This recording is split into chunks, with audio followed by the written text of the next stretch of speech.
அழகான மேடை, அழகாக இருக்கிறவங்க மேடை,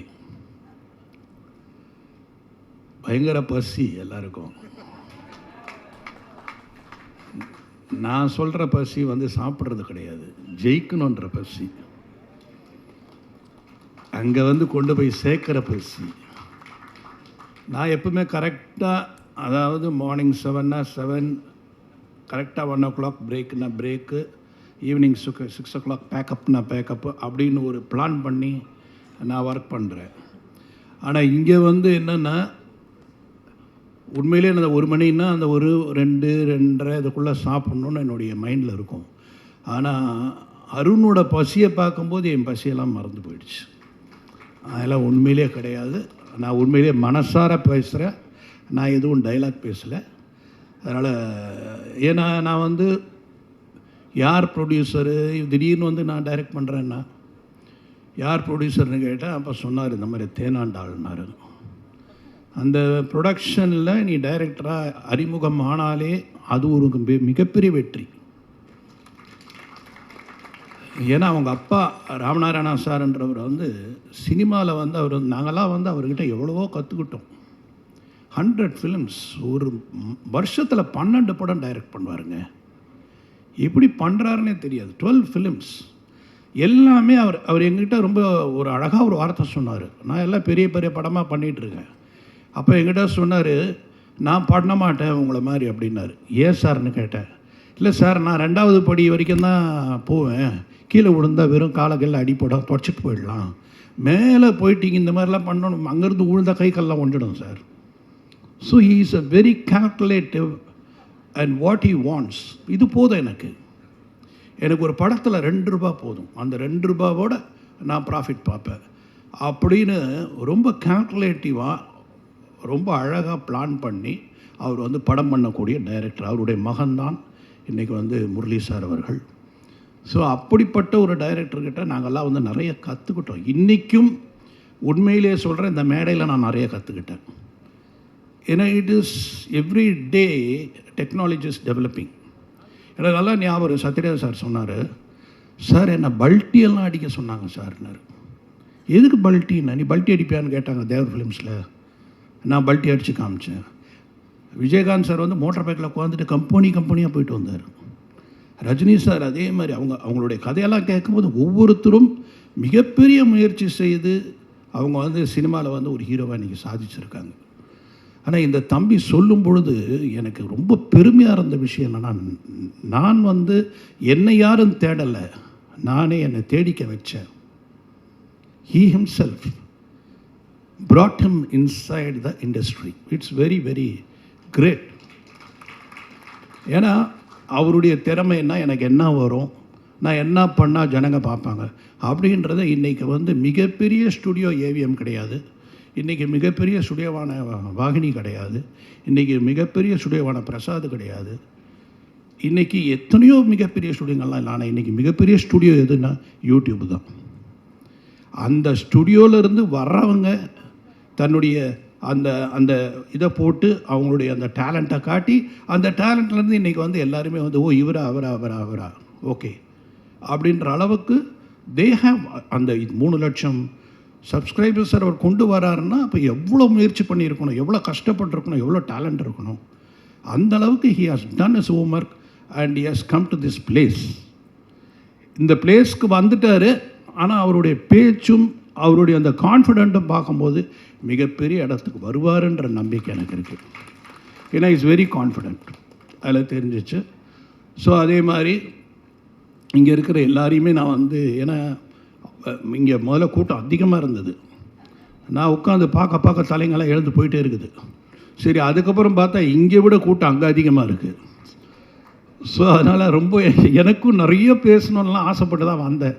ஆனால் சரி, இந்த நேரத்தில் நம்ம வந்து என்ன பேசணும் அதை மட்டும் பேசுவோம் தான். ஏன்னா I want to wish every one.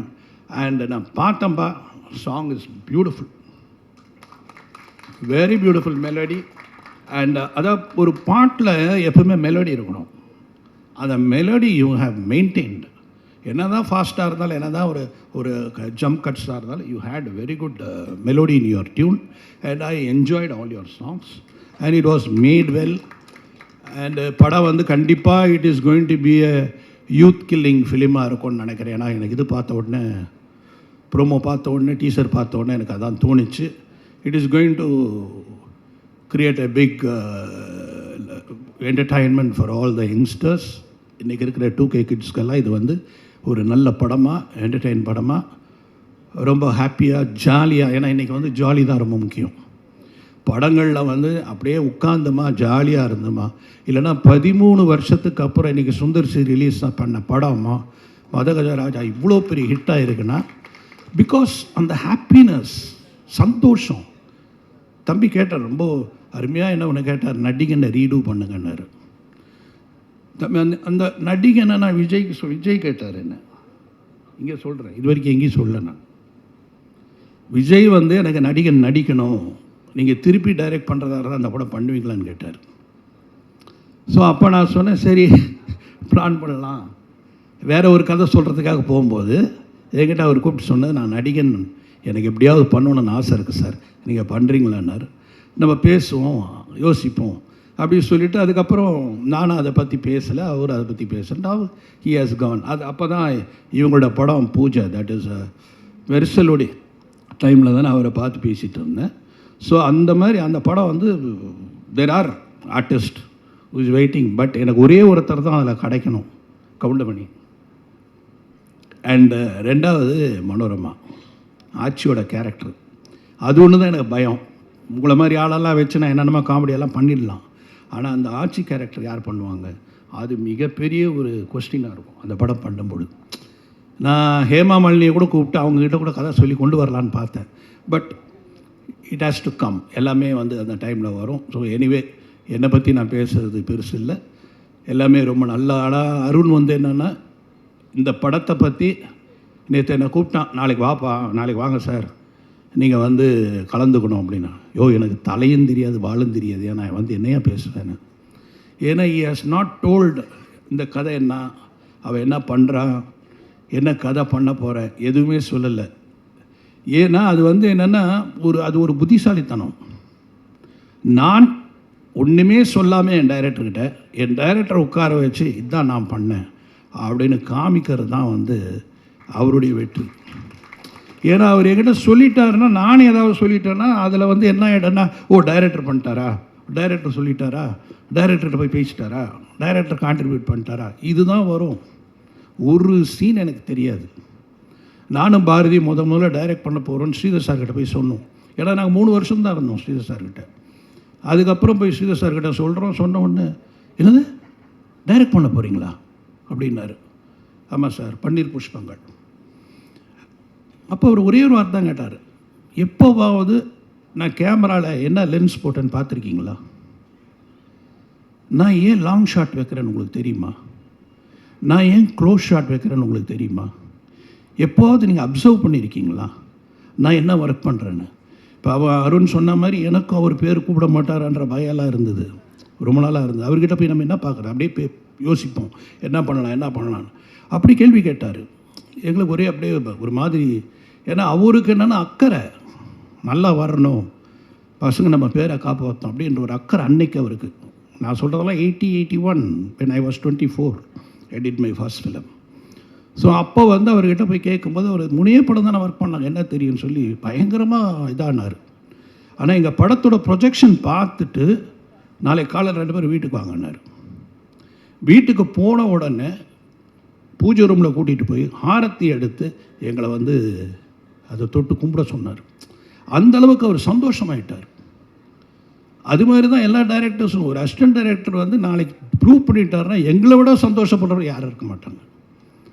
அந்த சந்தோஷத்துக்காக நான் 24ஆம் தேதி காத்துக்கிட்டு இருக்கேன். அந்த சந்தோஷம் கண்டிப்பாக எனக்கு ரொம்ப நல்லா கிடைக்கும் அப்படின்னு இந்த டீமை பார்க்கும்போது எனக்கு தெரியுது. And of course you came, you have, அதாவது என்னென்னா ஏதோ சம்திங் இருக்குப்பா உன் முகத்தில், நீ நல்லா உருவ பண்ணி ஏதோ சம்திங், ஐ டோன்ட் நோ, டெஃபினட்டாக I think there is a place for you in cinema. I don't know why. இப்போ அவர் ப்ரூவ் பண்ணியிருக்காரு. அது அதேமாதிரி லாஸ்யா கிட்டே எனக்கு ரொம்ப பிடிச்ச விஷயம் என்னென்னா, ஷி ஸ்போக்கன் தமிழ். கஷ்டங்க இப்போல்லாம் தமிழ் பேசுகிற ஹீரோயின் கிடைக்கிறதே பெரிய கஷ்டம். அது மாதிரி she spoke in Tamil and she also proved herself in Bigg Boss. So that is also another one big studio. Talents are coming through Bigg Boss and அந்த சூப்பர் சிங்கர்ஸ் எல்லாம் இண்டஸ்ட்ரியே க்ரியேட் ஆகிட்டுருக்கு இன்றைக்கி மிகப்பெரிய சேனல்ஸ் எல்லாம். So இது அத்தனையுமே இப்போ உங்கள் கையில் தான் இருக்குது. தயவு செய்து எப்படி நீங்கள் பசி முடிஞ்சோன்னு நல்லா சாப்பிட போகிறீங்களோ அந்த மாதிரி இந்த படத்தை பற்றி நல்லா எழுதுங்க, ப்ரொமோட் பண்ணுங்க. இதை வந்து மேக்ஸிமம் எல்லாரையும் யோசித்தா கூட முரளி சார் யோசிங்க. ஏன்னா முரளி சார் வந்து இன்றைக்கி ஒரு ஹிட்டு கொடுக்கணும், அந்த நிலையில் இருக்கார். அதனால் அவருக்காக, இந்த டீமுக்காக, இந்த பசங்களுக்காக, இன்றைக்கி இருக்கிற அத்தனை பேருக்காகியும் தயவுசெய்து இந்த படத்துக்கு நீங்கள் பெரிய ப்ரொமோஷன் கொடுக்கணும்னு உங்களை யாரும் வேண்டி விடைபெறுகிறேன். நன்றி, வணக்கம்.